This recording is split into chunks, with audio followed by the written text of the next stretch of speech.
Tanong lang kasi, hindi naman kahit nasabihin natin parang pinangungunahan yung proseso. Pero kasi first time na merong impeachment against the Vice President, paano yung succession?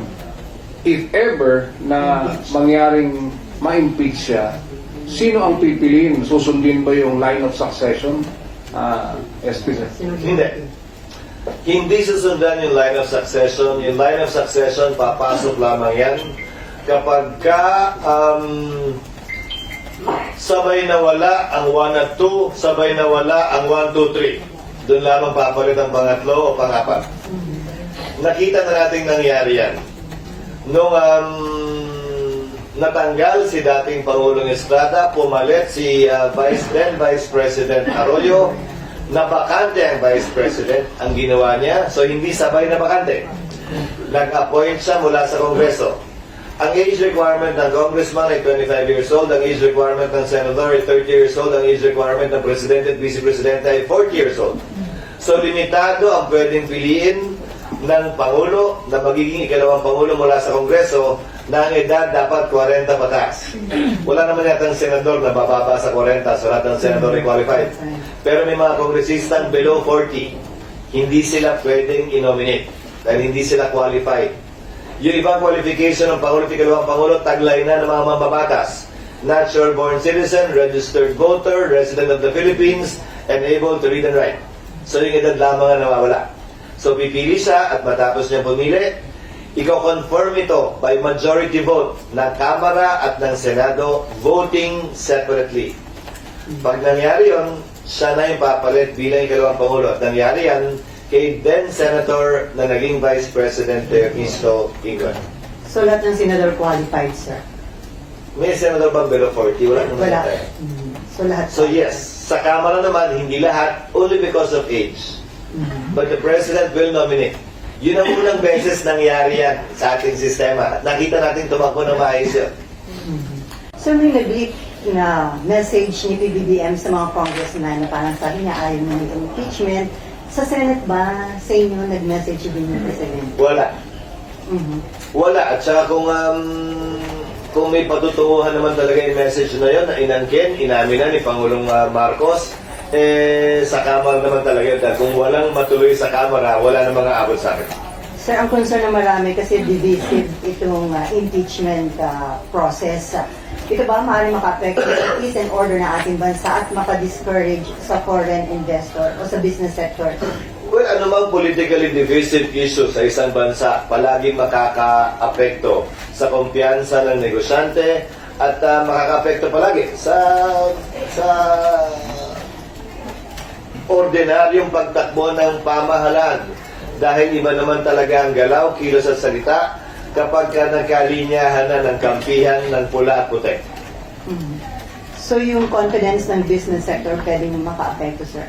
At sa takbo na negosyo? Posibleng maapektuhan o pero ayon sa economic managers sa ngayon, dahil nga hindi pa naman natutuloy, puro chismis at usapan lamang naman to, kampante pa rin ng economic team ng Pangulo na ito hindi makaka-apekto hanggang sa pagtatapos ng economic numbers ng ating bansa sa taong ito. So malaking challenge ito sa administration ni Pangulong Marcos. Paano niya mapapanatili stability, yung kumpiyansa ng... Challenge sa ating lahat ito. Lahat ng opisyal, kabilang na yung mga opisyal na involved, pabor man o kontra sa administrasyon. Dahil siguro naman, walang opisyal ng bansa na ayaw maging maayos ang takbo ng pamahalaan at ng bansa. Wala ring ordinaryong Pilipino na gustong magkagulo ang ating bansa. RG. Sir, by having, or if ever there is a proceeding... Kanina ba tayo hypothetical Wala ba tayong real talk? Hindi, kasi... May mas real talk akong nabasa sa ano. Ay, shocking! Gusto mo? Gusto mo ano doon? Kasi na, puro hypothetical kasi. Kasi ano, by having all of these impeachment issues this close to an election, hindi ba magiging election issue yan that will affect, I guess, the minds, especially of the judges who are running in the election? Definitely. Naalala nyo nangyari na ito noon? Noong impeachment ni dating Chief Justice Davide. Papalapit na sa eleksyon yun. Davide. yung pera. Papalapit sa eleksyon yun. Malapit na malapit sa eleksyon. Hindi, mambabatas pala ako nun, miyembro ako ng Kamara nun. Nagkalinyahan ang simbahan nung panahong yon kumampi kay Chief Justice Davide. Inaaway kami ng mga bishop namin patungo sa isang halalan. Nangyari na yun sa ating kasaysayan. At titimbangin siyempre yun ng sino mang tumatakbo. Kung babalik tanawan ninyo, nangyari sa impeachment ni Chief Justice Davide, hindi ito nakaligom ng 1/3. Pinagbotohan yun sa plenaryo. Hindi nakaligom ng 1/3. Pumosisyon ng presidente noon laban sa impeachment, si dating Pangulong Arroyo, kung aking naalala. So, hindi ito unang beses mangyayari sa ating kasaysayan kung sakasakali. Sir, yung INC... Nandun nga lang ako sa Kamara. Anyway, sir, yung Iglesia ni Cristo, magsasagwa daw ng malakihang rally para harangin ang impeachment case against VP Sara in support daw ito sa naging panawagan ng Pangulo. Anong... Ewan ko kung pareho yung napanood mo sa napanood ko, pero ang sabi ng Iglesia ni Cristo, susuportahan nila ang posisyon ng Pangulo na hindi siya sang-ayon sa impeachment. Pero, Malaki ang pagkakaiba nun kung inuna mo na yung pangalawa kaysa sa una. so, may ano naman? In support yata dun, sir, magsasagwa sila ng malakihang Bilang rally. pagsuporta nga sa posisyon ni Pangulong BBM, walang sinabing pagsuporta, kung tama ang pagkakarinig ko, at pagkakapanood ko, kaugnay sa sino mang binabalakang sampahan ng impeachment. So hindi yun... Mali ba na lang kung magkaiba yung napanood natin? Pero mukhang pa rin. Pero sir, ito nga yung support nga dun sa panawagan ni Presidente na huwag na Yeah. sana magkaroon ng impeachment. Pero hindi naman ito pagsuporta ng INC kay VP Sara. Hindi para sa akin na magsalita para sa kanila. Iniinterpret ako lamang yung kanilang sinabi base sa mga salitang ginamit na ito'y pagsuporta sa posisyon at pananaw ni Pangulong Marcos na hindi makakabuti ang impeachment sa ating bansa sa panahon ito. So ito nga mangyayari, malukang rally ng INC, patunay na talagang very divisive itong impeachment. Marahil patunay na ayaw nila tulad ng maraming Pilipino na magkawatak-watak tayo kung kailan maganda na sana ang takbo ng ating bansa. At marahil posisyon ito na hindi dapat madiktahan ng isa, dalawa o tatlong tao kahit pinuno pa natin sila na magkahiwa-hiwalay kung magkawatak-watak tayo. Obligasyon ng bawat Pilipino tiyakin at hanapin yung nag-iisang daan na pwede natin pagkasunduan at pagkaisahan sana. Imbis na pilit natin hinahanap yung pag-aawayan natin, pagkakawatak-watak natin at hindi natin pagkakasundo-sundo. Before NIMPA, bilang kayo yung Senate President na magkakaroon ng impeachment, parang, ano yun, sir? How do you feel? May concern ka ba? Or Wala. mahirap ba yung magiging trabaho nyo bilang kayong Presidente na May nagsabi nga sa akin, kung matutuloy yan, grabe, 3 oras kung papanoorin yan. Sabi ko, ikaw nga manonood lang, kami uupo doon at 3 oras din mahigit. Pati kayo. Trabaho ang tingin ko rito, kung dumating man, haharapin namin. Hindi mahalaga kung gusto namin ito o hindi, kung conveniente ito sa amin o hindi. Ang importante ay trabaho ito na inatas sa amin ng saligang batas. At kung mangyayari man, gagampanan namin ito.